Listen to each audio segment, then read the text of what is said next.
যেমন হাদিসে আছে, মানুষ আফসোস করতে করতে কিয়ামতের মাঠে নিজের শুধু আঙ্গুল চাবাবে না, এই পর্যন্ত খায়া ফেলবে, এই পর্যন্ত ওর হুঁশই থাকবে না, শুধু চাবাইতে চাবাইতে খায়া ফেলবে, হুঁশ থাকবে না। হায় জীবনে যেন একবার হইলো এরকম ইস্তেগফার মুখ দিয়ে আসে, একবার হলো চোখের একটা ফোঁটা কখনো গড়ায়া পড়ে, নাইলে বড় আফসোস করতে হবে। ওই আফসোসের থেকে বাঁচানোর জন্যই আল্লাহ আমাদেরকে আজকে বুঝাইতে চাইতেছেন যে ওই দিনের আফসোসের চেয়ে আজকে আফসোস করো। যেমন হাদিসে আছে, মানুষ আফসোস করতে করতে কিয়ামতের মাঠে নিজের শুধু আঙ্গুল চাবাবে না, এই পর্যন্ত খায়া ফেলবে, এই পর্যন্ত ওর হুঁশই থাকবে না, শুধু চাবাইতে চাবাইতে খায়া ফেলবে, হুঁশ থাকবে না, কিন্তু কোনো কাজে দিবে না। কিন্তু আজকের আফসোস কাজে দিবে। এই যে রজব মাসটা চলে যেতেছে,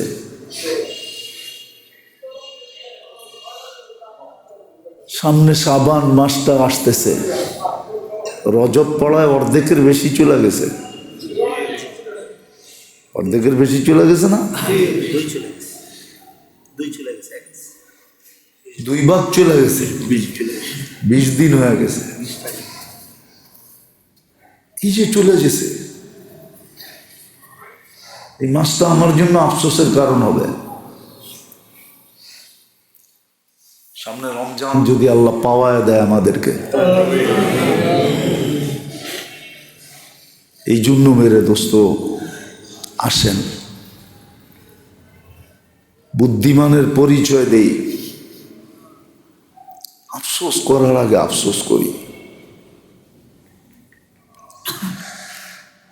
আর আমাদের মতো মানুষের কাছে আফসোসই সবচেয়ে বড় সম্বল। রাখবেন না, আপনি একটা বাড়ি পাইলেও কই পাইছেন? এই এলাকায়, ঠিক না? এটা কি গুলশান? এটা কি বনানী? এটা কি ধানমন্ডি? এটা কি বাড়িদারা? এটা কি বসুন্ধরা? এটা কি উত্তরা? এটা তো বাংলাদেশের উন্নত সোসাইটি না।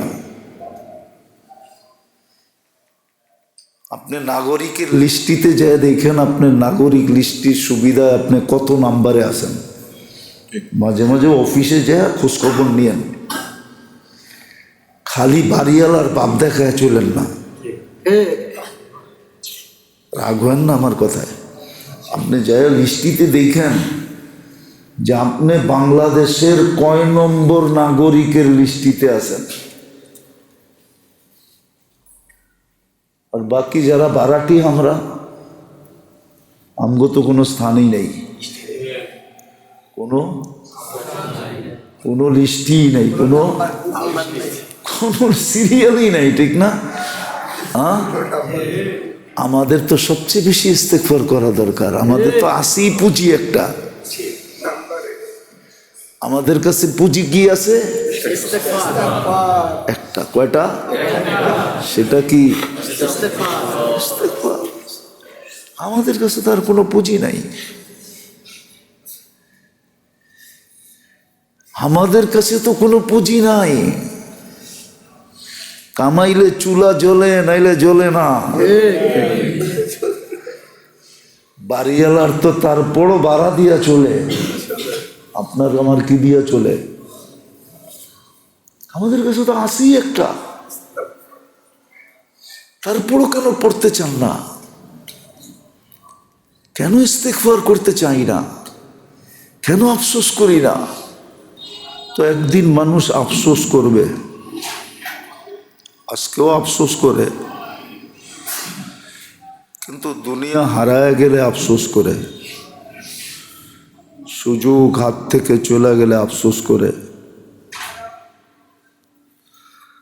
পাওয়ার জিনিসটা না পাইলে আফসোস করে।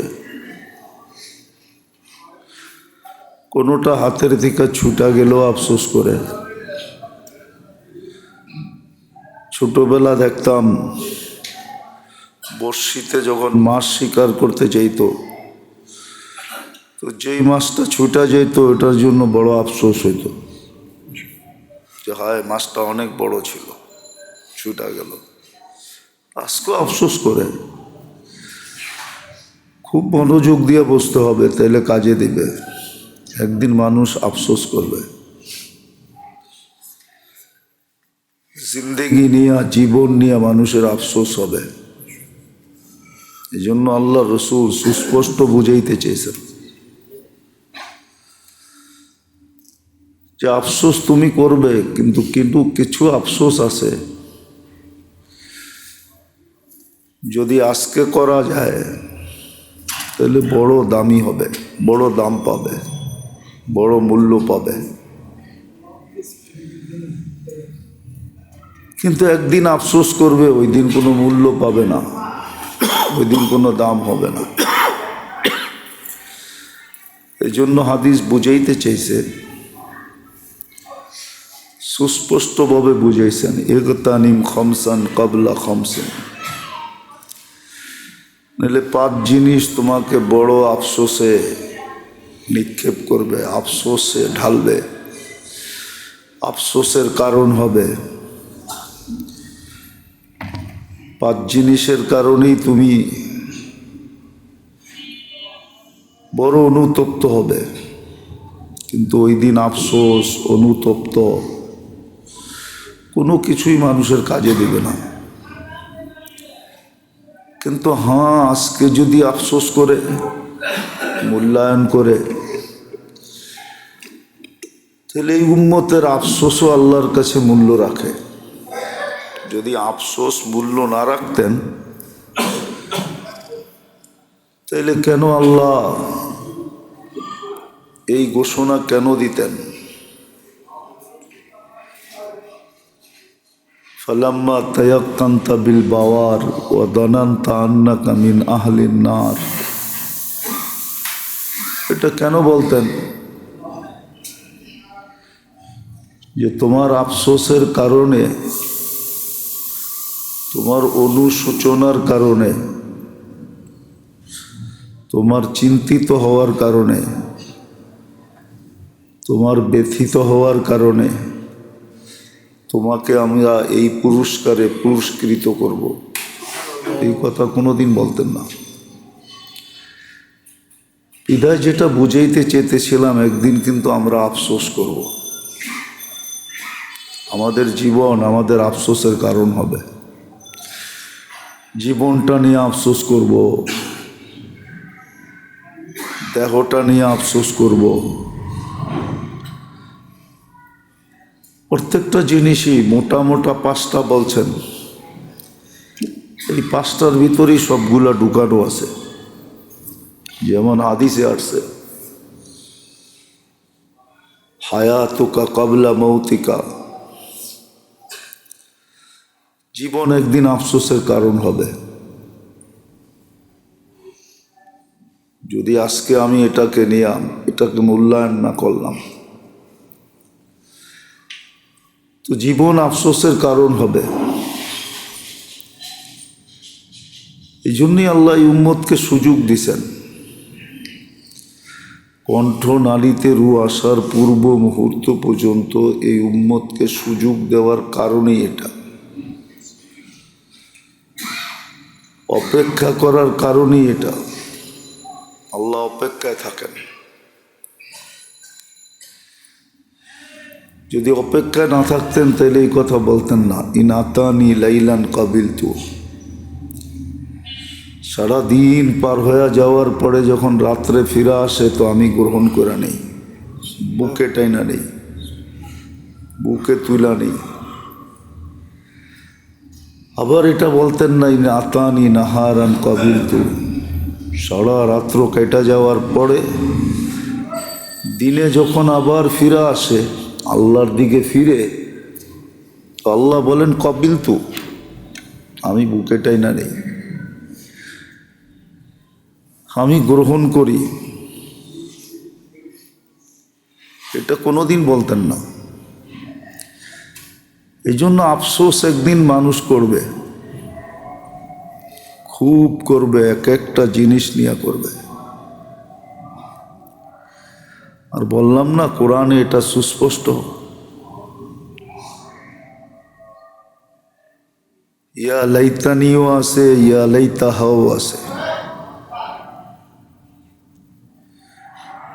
মানুষ আফসোস করে বলবে হিসাব কিতাব যদি নাই হইতো, কিন্তু দুনিয়াতে তো বলে দিছেন লাতুস আলুন্না আনিন নাইম, হিসাব কিতাব আমরা নিব। আবার মুক্তি পাওয়ার পদও বইলা দিছিলেন, রাস্তাও দেখায় দিছিলেন যে কেউ যদি চায় যে আমি হিসাব কিতাবের সম্মুখীন হইতে চাই না, ওর জন্য রাস্তাও দিছিলেন, এক্সিট দিয়া দিছিলেন, এক্সিট, যে তুমি এই এক্সিট দিয়া বেরিয়ে যেতে পারো। যেরকম বিভিন্ন জায়গায় এক্সিট থাকে, হ্যাঁ, এমার্জেন্সি ডোর, বাহির হওয়ার রাস্তা আছে, ওটাও দেখায় দিছেন, ওটা দেখায় দিছেন। বলছেন তাহলে সারাদিন ইস্তেগফার করতে থাকো, মাপ চাইতে থাকো, অগণিত বার ইস্তেগফার করো। পারতেছ না, আপত্তি নেই, কিন্তু সরি বলো, মাপ চাও। তো যেটা আমি বুঝাইতে চাইতেছি, আল্লাহ করুক আমারও বুঝে আসুক, আমিন, আপনাদেরও বুঝে আসুক। একজনও তৈরি যদি হয়, একজনেরও যদি বুঝে আসে, আর সে যদি তৈরি হইল, তাহলে একজনের কারণেই দুনিয়াটা টিকা থাকবে। এটাও ঘোষণা আছে, একজনের কারণে দুনিয়া টিকা রাখবে, জগৎটা টিকা থাকবে, কিয়ামত আসবে না। একজন তৈরি হলো বহুত। এই জন্য বলছেন লাইয়াহদিয়াল্লাহু বিকা রাজুলান ওয়াহিদান খায়রুল লাকা মিন হুমুরিন নাআম। আরেক রিওয়ায়াতে আছে খায়রুল লাকা মিনাদ দুনিয়া ওয়া মা ফিহা। সবাই বুঝবে এমনও না, সবাই বসতেও চাবে না। সবাই যদি বসতো, সবাই যদি মুসলমান যদি বসতো, তাহলে তো মুসলমান সমস্ত শিক্ষার আগে কোরআন শিখতো। আগে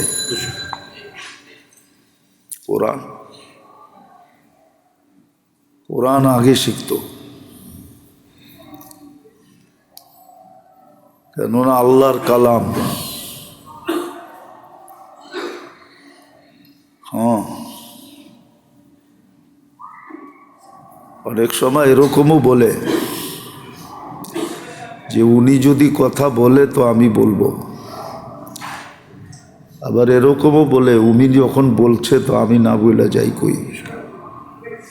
আল্লাহ বন্দার সাথে কথা বলবে আর বন্দা এটা শিখবে না, এটা হয়ই না, এটা কোনো যুক্তিতে আসে না। যদি আল্লাহকে আল্লাহ মানে, সৃষ্টিকর্তা যদি মানে, লালন পালনকারী যদি মানে যে আল্লাহ আমার লালন পালনকারী, আল্লাহ আমার সৃষ্টিকর্তা, আল্লাহ আমার রক্ষণাবেক্ষণকারী, আল্লাহ আমার নিরাপত্তা দাতা,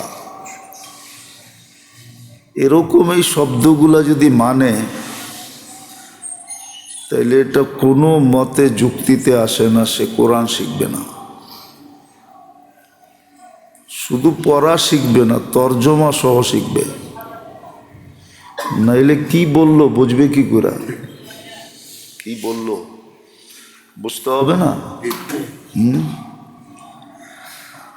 আগের যুগে তো চিঠি পড়তে না পারলে যে পড়তে পারতো তার বাড়ি পর্যন্ত হাইটা যেত, দেখি চিঠিতে কি লেখছে, ঠিক না?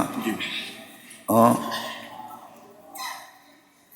তর্জমা সহ শিখত, কিন্তু না, 90-95 তো কোরআন পড়তে জানে না।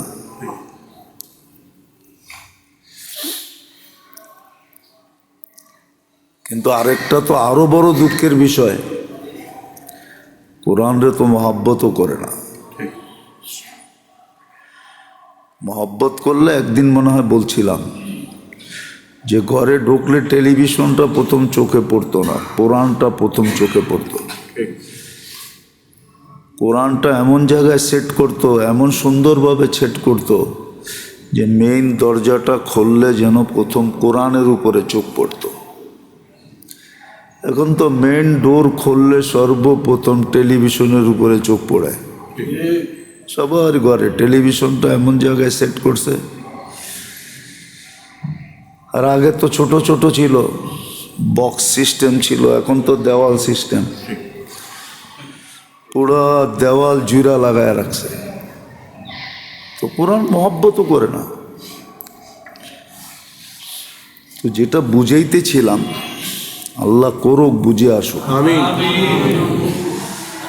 আফসোস একদিন আমরা করব। বলছিলাম মনে হয় এর আগেও যে আফসোস করতে করতে শুধু আফসোস পর্যন্ত সীমাবদ্ধ থাকবে না। মনের আফসোস, মুখের আফসোস, এটা চোখ পর্যন্ত চলে যাবে, আর পানি ঝরতে থাকবে। অনাবরত চোখের পানি উছলা পড়তে থাকবে। কিন্তু ওটা দ্বারা দোজখের উপরে কোনো প্রভাব পড়বে না। আজকে যেরকম সামান্য মাসির মাথা পরিমাণ পানি চোখের কোনায় উদিত হলে দোজখের উপরে প্রভাব পড়ে, অ্যাটাক হয়, সাথে সাথে দোজখের উপরে প্রভাব পড়ে, দোজখের উপরে যে অ্যাটাক হয়, দোজখ বুঝা যায়। এই চক্ষু জাহান্নামে যাবে না। কিন্তু কালতে আফসোস মনের থেকে মুখে আসবে, মুখের থেকে চোখে যাবে, আর অনাবরত পানি পড়বে। হাদিসে আছে গালে এতটুকু গর্ত হবে যে ইচ্ছা করলে শীত চালানো যাবে। কিন্তু দোজখের উপরে কোনো প্রভাব পড়বে না, কসম। এই জন্যই আমার কথা শুরুটা এটা, যে একদিন আমরা আফসোস করব। আর আজকেও দুনিয়ার বিষয়ে আমরা আফসোস করি। 100 টাকা হারায় গেলেই কত আফসোস, 500 টাকার নোট হারাইলে তো আরো আফসোস, 1000 টাকা হারাইলে তো আরো আফসোস, লাখ লাখ কোটি কোটি হারায় গেলে তো আরো আফসোস। অথচ এটা আফসোসের বিষয় ছিল না। আফসোসের বিষয় যেটা ছিল ওটা হাদিসে ইঙ্গিত আছে। আফসোসের বিষয় কি ছিল? হায়াত কিভাবে কাটতেছে, সময়টা কিভাবে কাটতেছে, এটা আফসোসের বিষয় ছিল। মনোযোগ, আফসোসের বিষয় ছিল সময়টা কিভাবে কাটতেছে।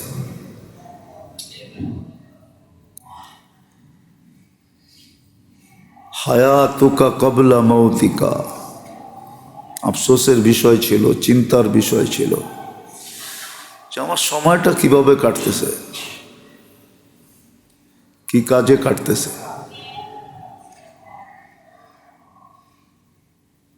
কি কাজে আমার সময়টা কাটতেছে, হায়াতটা কিভাবে কাটতেছে। সুস্থতার সময়টা কিভাবে কাটতেছে, শেখাতুকা কাবলা হারামিকা।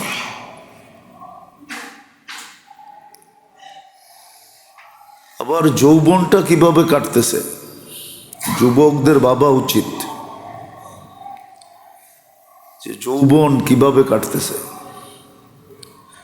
বৃদ্ধদের ভাবা উচিত আমার যৌবনটা কিভাবে কাটছে, এটা ভাবা উচিত।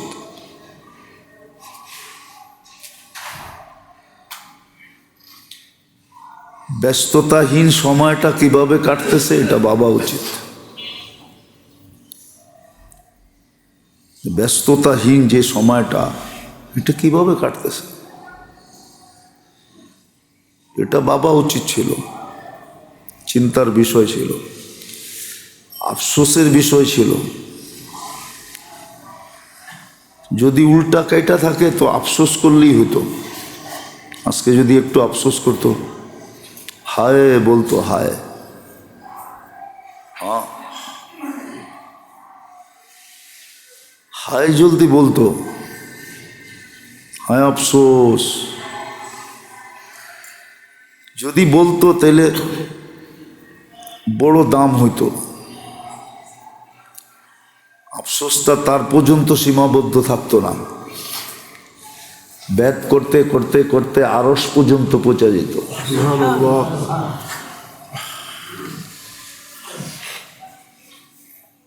আরশওয়ালা পর্যন্ত পৌঁছা যেত। এরকম পঞ্চম যেটা, যতটুকুই আল্লাহ দিয়েছেন সম্পদ, অর্থ সম্পদ, এটাও একদিন আফসোসের কারণ হবে। কিন্তু আজকে যদি চিন্তিত হইতো কিভাবে লাগতেছে, কোথায় লাগতেছে, কি কাজে লাগতেছে, কেমনে লাগতেছে, কতটুক লাগাইতেছি, কতটুক লাগাইতেছি না, না লাগানোর উপরে যদি আজকে একটু আফসোস হতো যে আল্লাহ মন তৈরি হয় না, পারি না লাগাইতে, তাহলে হয়তো কাজে দিত।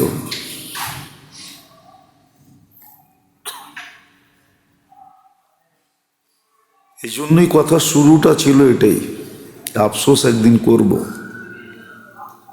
আজকেও করতেছি দুনিয়া নিয়া, যেটা করা উচিত ছিল না। মোমেন মুসলমানের দুনিয়া নিয়ে আফসোস করা উচিত ছিল না। সে দুনিয়া নিয়ে আফসোস করে না, চিন্তাই করে না দুনিয়া নিয়া। হ্যাঁ, চিন্তাই করে না, দুনিয়া নিয়ে আফসোস করে না। আসলেও খুশি হয় না, গেলেও চিন্তিত হয় না। কিন্তু হ্যাঁ, যেটা নিয়ে আফসোস করা দরকার ওটা নিয়ে তো আফসোস করে না।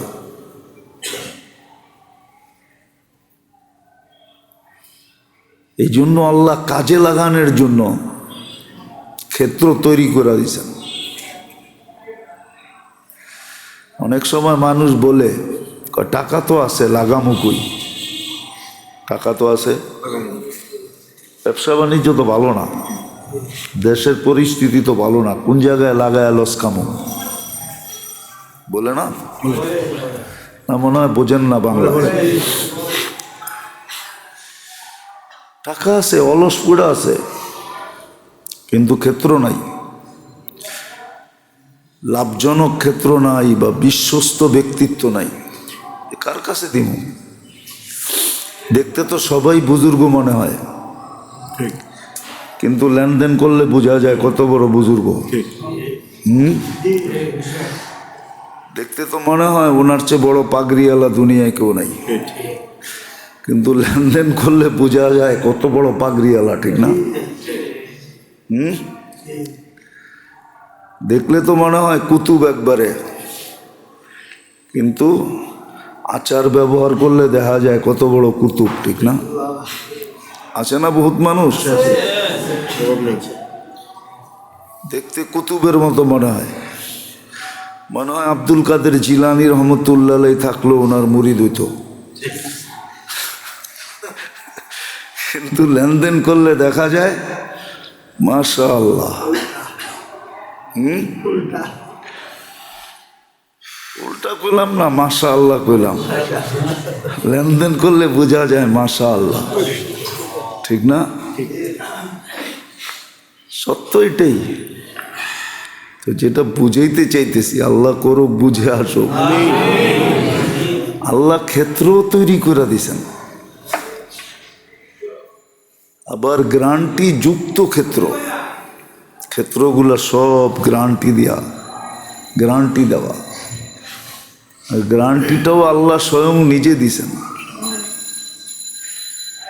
যে হায়াত কোথায় লাগাইলে, কিভাবে লাগাইলে, কি কাজে লাগাইলে, কোন পদ্ধতিতে লাগাইলে প্রত্যেকটা মুহূর্ত দামি হবে। যৌবন কোথায় লাগাইলে দামি হবে। এক এক সেজদার দাম কত হবে, এক এক জিকিরের দাম কত হবে, এক এক তেলাওয়াতের দাম কত হবে, এক এক তসবিহাতের দাম কত হবে, এটা পর্যন্ত বলে দিছেন। সুস্থ অবস্থায় সময়টা লাগাইলে, সুস্থতা যদি কাজে লাগানো হয়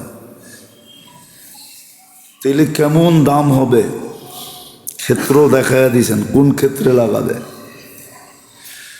তো ক্ষেত্র আল্লাহ তৈরি করে দিছেন, আবার ক্ষেত্রগুলার মূল্য নির্ধারণ করছেন। মূল্য কত হবে,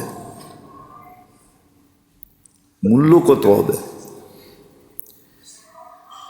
এরকম অবসর সময়টা কোথায় লাগাবে? মোবাইল দেখতে দেখতে লাগাবে না কি কাজে লাগাবে? আমি তো বলি আর কি, জানি না বলাটা সত্য না মিথ্যা। আমার ধারণা হয় শয়তানের আগে যদি মোবাইল আসতো তাহলে মনে হয় শয়তানের শয়তান হইতে হতো না।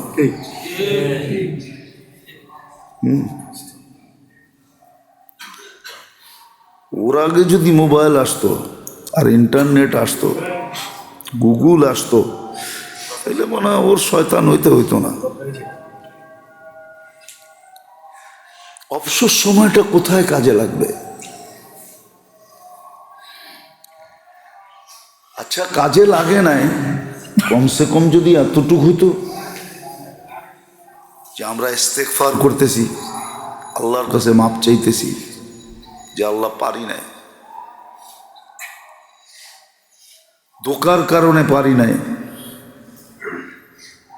আবার আল্লাহ দেখাইও তো দিছে যে ধোঁকার বস্তু তোমার ভিতরে রাখা আছে। মানুষ ধোঁকা খাবে এটাই সত্য, মানুষ ধোঁকা খাবে না এটা সত্য না। মানুষ ধোঁকা খাবে না এটা কি না? সত্য না। মানুষ ধোঁকা খাবে, কেননা তার ভিতরে ধোঁকার জিনিস রাখা আছে। মন, ইন্নান নাফসা লাআম্মারা, মন তাকে ধোঁকা দিবে, নফস তাকে ধোঁকা দিবে। হাজারো ধোঁকার জিনিস রাখা আছে।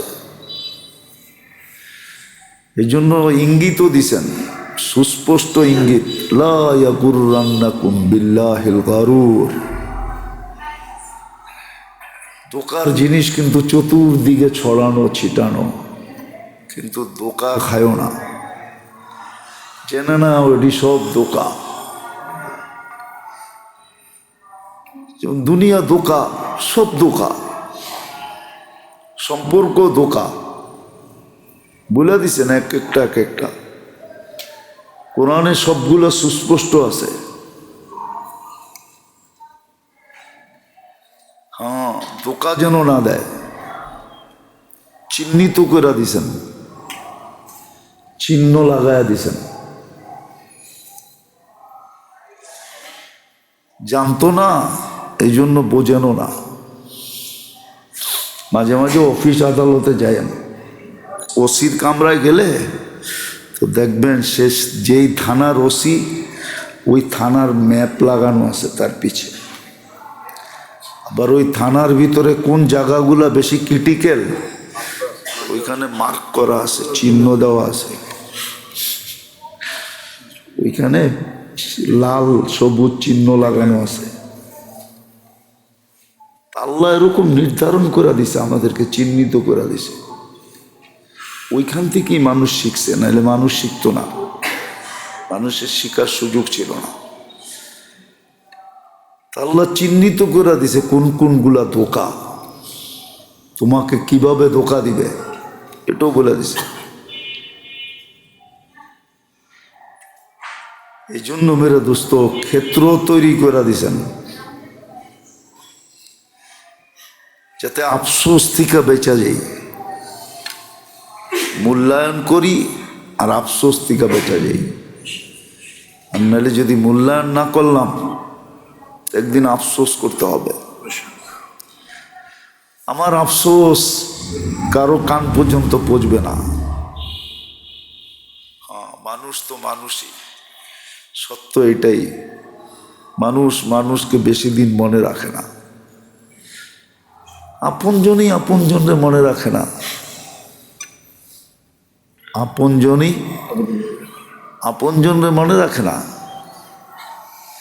বলে যদিও কথাটা অনেক সূক্ষ্ম হবে, আপনারা বুঝবেন কিনা আমি জানি না। দুনিয়া ওই দিনই শেষ হয়ে যেত যেদিন মুহাম্মদুর রাসূলুল্লাহ দুনিয়ার থেকে চলে গেছেন। ওই দিনই জগৎটা শেষ হয়ে যাওয়ার কথা ছিল। ওনার দুনিয়ার থেকে চলে যাওয়া, দুনিয়া শেষ হয়ে যাওয়া উচিত যুক্তি বলে।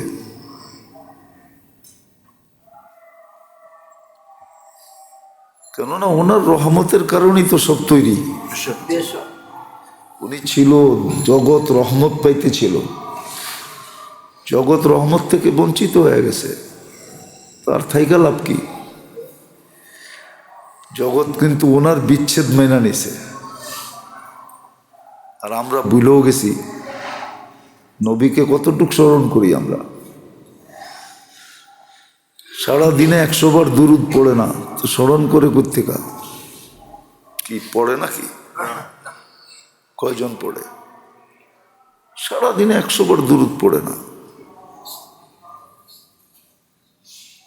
সারাদিনে 2-4-10 বার দুরুদ পড়ে না। সুন্নত মতে তো চলে না, চলেই না। নবীর সুন্নতের তো কোনো দাম নাই, কোনো দাম আমাদের সমাজে নাই। নবীর সুন্নতের দাম নাই, অথচ এক সুন্নতের দাম সমগ্র জগতের চেয়ে বেশি। একটু বলাটা ভুল হবে, একটু একটা তুলনা হলো না। সমগ্র জগতের সাথে একটা সুন্নতের তুলনা, একটু নিম্নমানের তুলনা, নিম্নমানের তুলনা, নিম্নমানের তুলনা। শুধু সমগ্র জগৎ একবার না, কোটিবারও যদি হয় তাও একটা সুন্নতের সাথে তুলনা হয় না। আল্লাহ রসুলের একটা সুন্নত এর চেয়ে দামি। হ্যাঁ, এর চেয়ে দামি। ওই সুন্নতেরই তো ইজ্জত নাই, সুন্নতওয়ালাদের ইজ্জত নাই। বাজার নাই তো, সব বিলুপ্ত হয়ে গেছে। যার কারণে আমি যেটা বারবার বুঝাইতে চাইতেছি, আল্লাহ করো বুঝে আমারও আসুক। আফসোস একদিন আমরা করব, যদি আজকে না করলাম। আজকে যে বিষয়গুলো নিয়ে আফসোস করতেছি ওটা কোনো আফসোসের বিষয় ছিল না। আর এটা এই জন্য, এটাও সুস্পষ্ট করতেছি, দুনিয়ায় যা ঘটছে বা যা ঘটবে তা ঘটার ছিল, বিদায়ী ঘটবে। মানে এটাকে তকদির বলে, লেখা ছিল, বিদায়ী ঘটবে। দুনিয়ায় যা ঘটতেছে ঘটছে, আর যা ঘটবে, বলে না যা ঘটে নেয় তা ঘটা ছিল না, বিদায়ী ঘটে নেয়। আর যা ঘটছে ঘটার ছিল, বিদায়ী ঘটছে। এটা নিয়ে আফসোসের কিচ্ছু নাই। এই জন্য কোরআন আমাদেরকে বুঝেইছো যে এরকম যদি কিছু ঘটা যায় তো তুমি কি বলবে? কোরআন বলে দিছে, লা ইউসিবানা ইল্লা মা কাতাবাল্লাহু লানা হুয়া মাওলানা। লা ইউসিবানা ইল্লা মা কাতাবাল্লাহু লানা। যা ঘটছে তা লেখা ছিল, বিদায়ী ঘটছে। এটা কোনো অবাঞ্ছিত জিনিস না, আশ্চর্যজনক না, এটা কোনো অতর্কিত জিনিস না, লেখা ছিল, ঘটে গেছে। লা ইউসিবানা ইল্লা মা কাতাবাল্লাহু লানা। এই জন্য শিখাইয়া দিছে। এই জন্য উচিত, আমরা তো ইন্না লিল্লাহ পড়ি শুধু মানুষ মরে গেলে, ঠিক না? হ্যাঁ, এটাই তো। হ্যাঁ, কি সত্য তো? আসলে এটা ভুল। ইন্না লিল্লাহ সারা দিনে একবার হলেও কমসে কম পড়া চাই। কয়বার?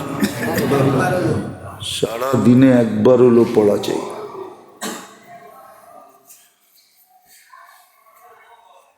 হ্যাঁ, অর্থ যাই না পড়া চাই। ইন্না লিল্লাহ ওয়া ইন্না ইলাইহি পড়া চাই। বড় সওয়াব হইতো, বড় সওয়াব। শুধু মৃত্যুর খবর তাও তো দেখি পড়ে, ওর ইন্না লিল্লাহ শুইনা আবার ইন্না লিল্লাহ কয়েকশো বার পড়তে হয়, এমন ভুল পড়ে। অথচ সমাজের সবচেয়ে বড় নেতৃস্থানীয় লোক, সমাজের ভিআইপি সিআইপি লোক, এরা ইন্না লিল্লাহ পরে অশুদ্ধ। অথচ ইন্না লিল্লাহ বড় সওয়াবের জিনিস ছিল, ডেলি একবার পড়া উচিত ছিল, কমসে কম 100 বার পড়তে পারলে আরো ভালো ছিল। বিরাট বড় সওয়াব এটার। ইন্না লিল্লাহি, অর্থ যায় না। তাহলে সারাদিনে একবার আমারে স্মরণ করাইতো যে তুমি কিন্তু তোমার না, তুমি কিন্তু আল্লাহর। এটা মনে উঠতো। একবার পড়লে এটা কি উঠতো? মনে উঠতো। কি মনে উঠতো? তুমি কিন্তু তোমার না,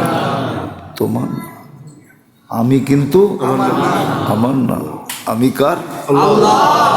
ওয়া ইন্না ইলাইহি রাজিউন। তোমার থাকাটা এটা অবাস্তব, চলে যাওয়াটাই বাস্তব। ইন্না ইলাইহি রাজিউন। তুমি কিন্তু আল্লাহর কাছে যে কোনো মুহূর্তে চলে যেতে পারো, এটাই বাস্তব। থাকাটা অবাস্তব, থাকাটা যুক্তিসঙ্গত না। টাকাটা যুক্তিসঙ্গত। আপনিও তো বলেন আমার টাকা আপনার কাছে পড়ে থাকবে কেন? আমার টাকা আমার কাছেই পড়ে থাক। আমার জেবেই থাক, গরম লাগলে আমার শরীরেই লাগুক, আপনার শরীরে লেগে লাভ কি? আপনিও তো বলেন, ঠিক না? তা আমি কার? আল্লাহ। এটাই তো বুঝাইতে চাইতেছে। ওয়া ইন্না ইলাইহি রাজিউন। একবার হলো ডেলি পড়া উচিত ছিল, কিন্তু সবাই অপেক্ষা করে কোন সময় মৌতের খবর শুনবো তখন পড়বো। কিন্তু এটা মৌতের খবরের জন্য যেরকম পড়া ছিল, এরকম এটা ডেলি কমসে কম একবার হলো পড়া দরকার ছিল।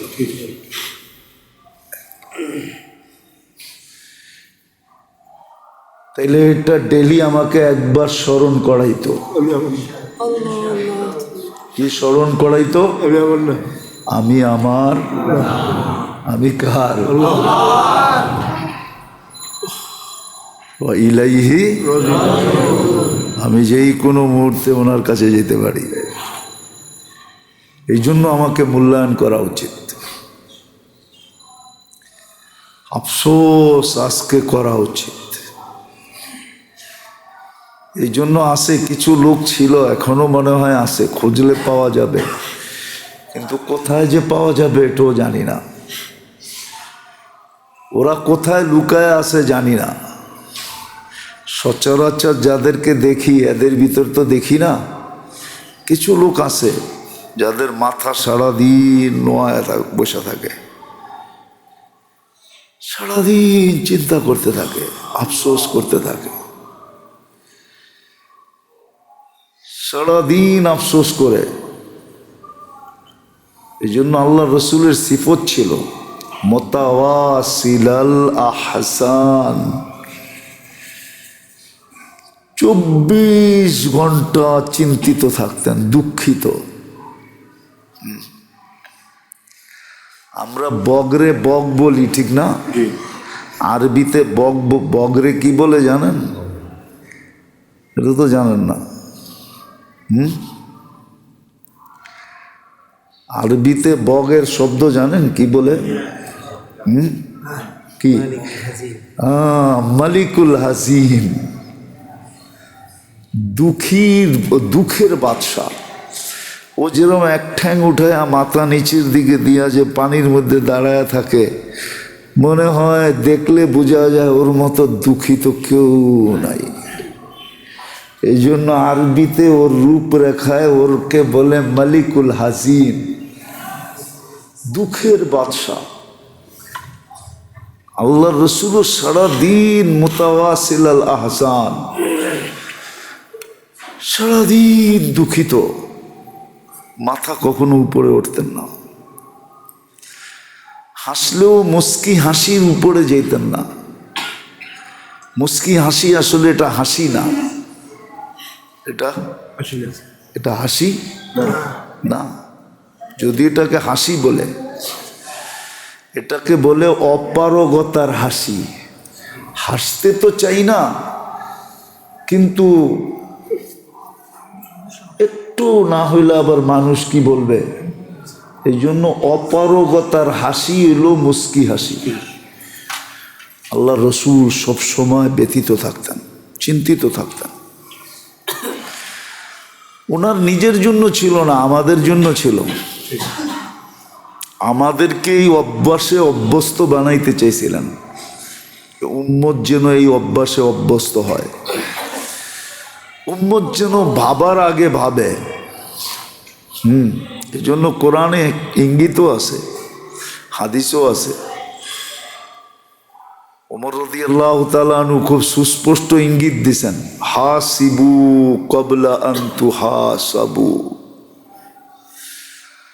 কোরআন বলছিলেন কাফা বিনফসিকা লিয়াউমা আলাইকা হাসিবা। সব সুস্পষ্ট ছিল, কিন্তু জানি না আমাদের কথাই তাসির নাই না, আমরাই আপনাদেরকে বুঝাইতে পারি না, না আমাদের দিলের দরজা এরকম বন্ধ যে এটা ঢোকেই না, চতুর্দিক থেকে বন্ধ হয়ে গেছে। তাইলে হয়তো যদি এরকমই হয়ে থাকে, তাহলে কিন্তু আরেকটা জিনিসের অপেক্ষা করা উচিত। এটাও কিতাবে আছে। এক জমানা আসবে খায়ের সমস্ত দরজা বন্ধ হয়ে যাবে, মানুষের ভিতরে খায়ের ঢুকবে না, খায়ের ঢুকবে না, খায়ের ঢুকবে না, খায়ের ঢুকবে না মানুষের ভিতরে। খায়ের কথা হবে কিন্তু খায়ের ঢুকবে না।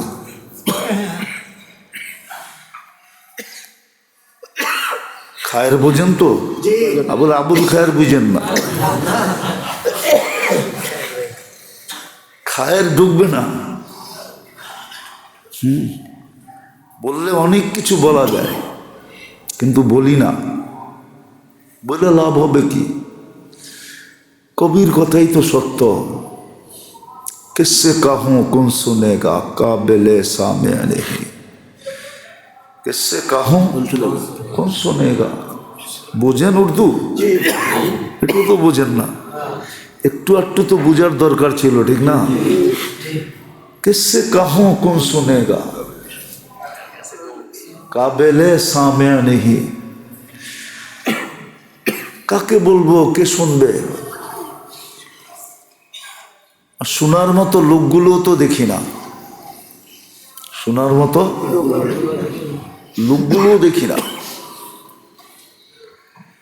সব উল্টা হয়ে যেতেছে। এই জন্য মেরে দোস্ত আবারও বলতেছি, আফসোস করেন। 5টা জিনিস নিয়ে আফসোস করেন, এই জীবনটা নিয়ে আফসোস করেন। কাজে দিবে, বললাম না একটু আগে, পারি না, তাও রাস্তা দেখায়া দিছেন, এক্সিট দিছেন। তুমি পারো না, তারপরও তোমার জন্য এক্সিট আছে, নিরাপদ এক্সিট, নিরাপদ রাস্তা। ওই রাস্তাও তোমাকে গন্তব্যে পৌঁছায় দিবে। ইস্তেগফার করো, সারাদিন মাপ চাও, শুধু মাপ চাইতে থাকো, মালিক পারি না, মাপ করে দেন না, মাপ চাইতে থাকো। এই জন্য আল্লাহ একদলের মানুষের প্রশংসা করছে, ওয়াফিল আসহারি হুম ইয়াস্তাগফিরুন। কোরআনে প্রশংসা করছে, ওয়াফিল আসহারি হুম ইয়াস্তাগফিরুন। এটা কোরআনের শব্দ দিলাম, কিন্তু আল্লাহ বলে কিচ্ছু করতে পারে না, খালি শেষ রাত্রে উঠা মাপ চাইতে পারে। ওদের প্রশংসা করছে। বরং দেখলে দেখা যাবে যারা সারা রাত্র খাটছে, ইবাদত বন্দেগি করতে করতে করতে ক্লান্ত হয়েছে, ওদের চেয়ে বেশি আল্লাহ, ওদের চেয়ে বেশি আল্লাহ খুশি হয়েছে ওই ব্যক্তির উপরে যে শেষ রাত্রে ওইটা খালি মাপ চাইছে। নাইলে এটা সবাই শেষে কেন আনলেন? আয়াতের শুরু তো এটা দিয়া না, আয়াতের শুরু কি দিয়া? কি হাফেজরা কি কয়, আয়াতের শুরু কি দিয়া? সবই তো দেখা যায় রমজান মাসের হাফেজ। অনেক মাদ্রাসার ছাত্র আছে এখানে হাফেজ। তো আয়াতের শুরু দেখলে বোঝা যাবে, কিন্তু আল্লাহ শেষ করছেন কি দিয়া? অফিল আসহারি হুম ইয়াস্তাগফিরুন। হ্যাঁ, একদল আছে কিচ্ছু করতে পারে না, ওরা রাত্রে উঠা খালি মাপ চায়। একটু পর পর চোখ খোলে আর আল্লাহ মাফ করে দেন না, আবার ঘুমায় যায়, আবার চোখ খোলে, খুললেই আল্লাহ মাফ করে দেন না, আবার খুলে, আবার খুললেই কয় মাফ করে দেন না, আবার খুলে, আবার খুললেই কয় মাফ করে দেন না। আল্লাহ বলে এটা আমার কাছে সবচেয়ে বেশি প্রিয়।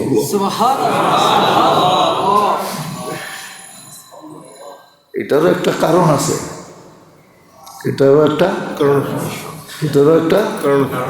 কারণ আছে। কর্ম মানুষের ভিতরে অহংকার পয়দা করে, গরিমা পয়দা করে, আর ইস্তেগফারের ভিতরে অহংকারও নাই, গরিমাও নাই।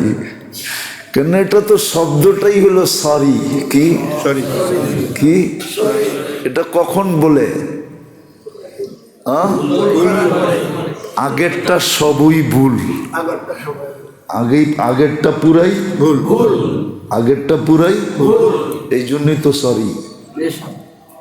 এটার ভিতরে কোনো রিয়া নাই, এটার ভিতরে কোনো গরিমা নাই, এটার ভিতরে কোনো অহংকার নাই, এটার ভিতরে কোনো অজব নাই, এটার ভিতরে কোনো সুমা নাই। এই দূষণীয় ভাইরাসগুলা ইস্তেগফারের ভিতরে নাই। বাকি সবগুলোর ভিতরে দূষণীয় ভাইরাস আছে, কিন্তু ইস্তেগফারে নাই। যখনই চোখ খুলে আল্লাহ মাফ করে দেন না,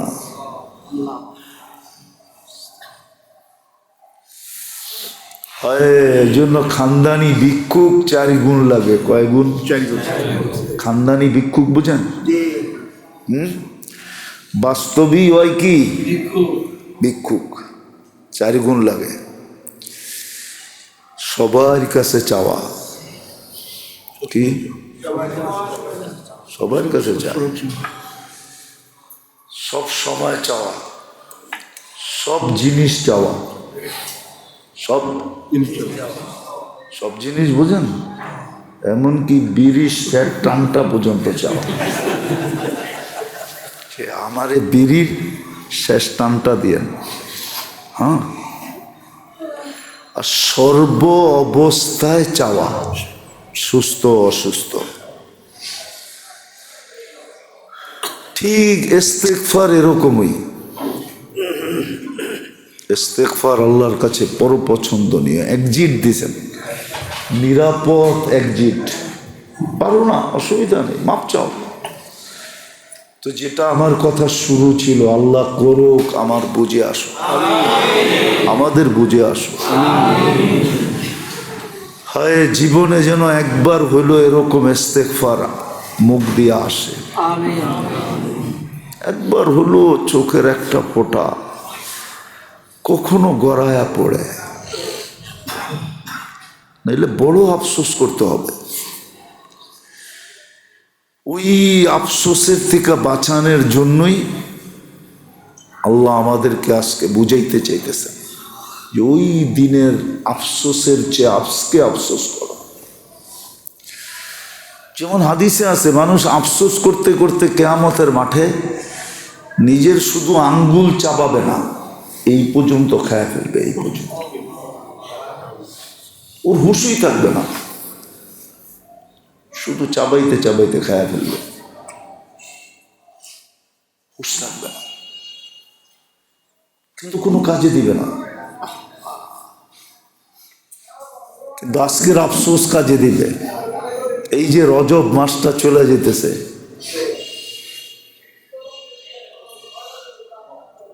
সামনে শাবান মাসটা আসতেছে, রজব পড়ায় অর্ধেকের বেশি চলে গেছে, অর্ধেকের বেশি চলে গেছে না, 2 ভাগ চলে গেছে, 20 দিন হয়ে গেছে। এই যে চলে গেছে, এই মাসটা আমার জন্য আফসোসের কারণ হবে। সামনে রমজান যদি আল্লাহ পাওয়ায় দেয় আমাদেরকে, এই জন্য মেরে দোস্ত আসেন, বুদ্ধিমানের পরিচয় দেই, আফসোস করার আগে আফসোস করি। আর আমাদের মতো মানুষের কাছে আফসোসই সবচেয়ে বড় সম্বল। রাখবেন না, আপনি একটা বাড়ি পাইলেও কই পাইছেন? এই এলাকায়, ঠিক না? এটা কি গুলশান? এটা কি বনানী? এটা কি ধানমন্ডি? এটা কি বাড়িদারা? এটা কি বসুন্ধরা? এটা কি উত্তরা? এটা তো বাংলাদেশের উন্নত সোসাইটি না। আপনি নাগরিকের লিস্টিতে যায় দেখেন, আপনার নাগরিক লিস্টির সুবিধায় আপনি কত নাম্বারে আছেন। মাঝে মাঝে অফিসে যায় খোঁজখবর নিয়েন, খালি বাড়িওয়ালার বাপ দেখায় চলেন না। রাখবেন না আমার কথায়। আপনি যাই লিস্টিতে দেখেন যে আপনি বাংলাদেশের কয় নম্বর নাগরিকের লিস্টিতে আছেন, আর বাকি যারা বারাটি আমরা, আমগো তো কোনো স্থানই নেই, কোনো লিস্টই নেই, কোনো সিরিয়ালই নেই, ঠিক না? আমাদের তো সবচেয়ে বেশি ইস্তেগফার করা দরকার। আমাদের তো আসেই পুঁজি একটা, আমাদের কাছে পুঁজি কি আছে? একটা। কয়টা? সেটা কি ইস্তেগফার। আমাদের কাছে তার কোনো পুঁজি নাই। আমাদের কাছে তো কোনো পুঁজি নাই। কামাইলে চুলা জ্বলে, নাইলে জ্বলে না। বাড়িওয়ালার তো তারপরও ভাড়া দিয়া চলে, আপনার আমার কি দিয়া চলে? আমাদের কাছে তো আসি একটা, তারপরও কেন পড়তে চান না? কেন ইস্তেগফার করতে চাই না? কেন আফসোস করি না? সুযোগ তো দিছিলেন, আমরা তো খুব পারতাম, খুব পারতাম, খুব পারতাম। আর এটা দিয়ে যে আল্লাহ খুশি ছিল, এটাও তো ঘোষণা ছিল। সত্য এটাই, যুক্তি এটাই বলে। এই জন্য আমাদের কাছে তো আসি শুধু আফসোস। কি আফসোস? আফসোসটাই আমাদের সম্বল ছিল। আমরা সারাদিন আফসোস করতাম আল্লাহর কাছে, এটাই আমাদের সম্বল ছিল,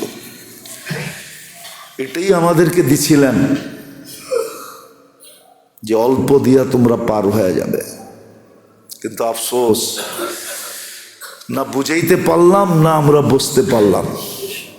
আল্লাহ আমাদেরকে বুঝার তৌফিক দেয়। এই জন্য মাসটাও চলে যেতেছে, সামনে কতটুকু পাবো না জানি না। রমজান পর্যন্ত পৌঁছবো কি পৌঁছবো না তাও জানি না। কিন্তু যেই মুহূর্তটাই হাতে আসে এটাকে কাজে লাগানো চাই। নাহলে একদিন ওই যে শুরুতে বলছি না, আফসোস করব, কিন্তু ওই দিন আফসোস কোনো কাজে দিবে না। আজকে আফসোস বড় কাজে দিবে। এই জন্য ইস্তেগফারের আদি হই, আল্লাহর কাছে সারাদিন মাপ চাই। আরে বাংলায় চান না, আরবিতে চাইতে হবে না, বাংলায় চান। মাপ চাওয়ার অভ্যাস বানান, যেন মন সারা দিনই কয়েকবার নিজের থেকেই বলে যে আল্লাহ মাফ করে দেন। দোয়া পর্যন্ত শিখাইয়া দিয়েছিলেন, আর গ্রান্টি সহকারে। সাহাবি একবার পড়ছে, আল্লাহ রসুল বলছে দ্বিতীয়বার পড়। দ্বিতীয়বার পড়ছে তো আল্লাহ রসুল বলছে তৃতীয়বার পড়। তৃতীয়বার পড়ছে তো সুসংবাদ দিছে সব মাফ। মাগফিরাতুকা আউসাউ মিন যুনুবি রহমাতুকা আরজা ইনদি মিন আমালি। এতটুক দোয়া তিনবার পড়ছে, আল্লাহ রসুল বলছে পিছের গুনাহ মাফ। আছে, শিখতে হবে। ডেলি নিজেকে জাহান্নাম থেকে 100বার মুক্ত করা যায়। কত? 100বার। আপনি 400 বার পড়েন, 100 বার মুক্ত হবেন। বলবেন একবার হইলেই তো হইল, আবার 100 বারের দরকার কি? হ্যাঁ, আছে তো। আল্লাহুম্মা ইন্নী উশহিদুকা উশহিদু হামালাতা আরশিকা ওয়া মালাইকাতিকা ওয়া জামিউ খালকিকা আন্নাকা আনতাল্লাহু লা ইলাহা ইল্লা আনতা ওয়াহদাকা লা শারীকা লাক ওয়া নাশহাদু আন্না মুহাম্মাদান আবদুকা ওয়া রাসূলুক। ইমাম বুখারী ওনার কিতাব আছে মুফরাদ, সহিহুল মুফরাদ।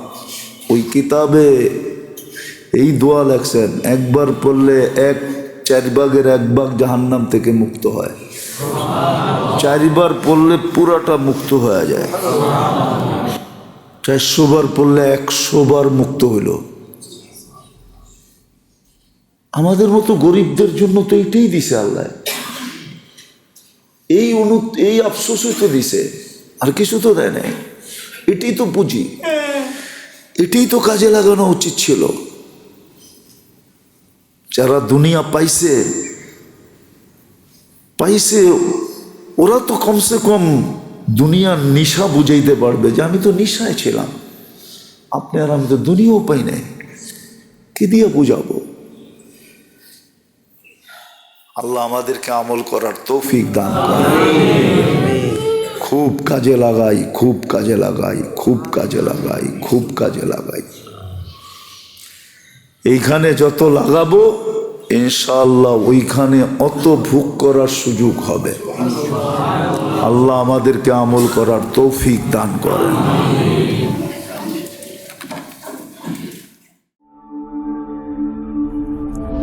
মাহফিল সুস্থ সমাজ গড়ার বিপ্লবী চেতনায়।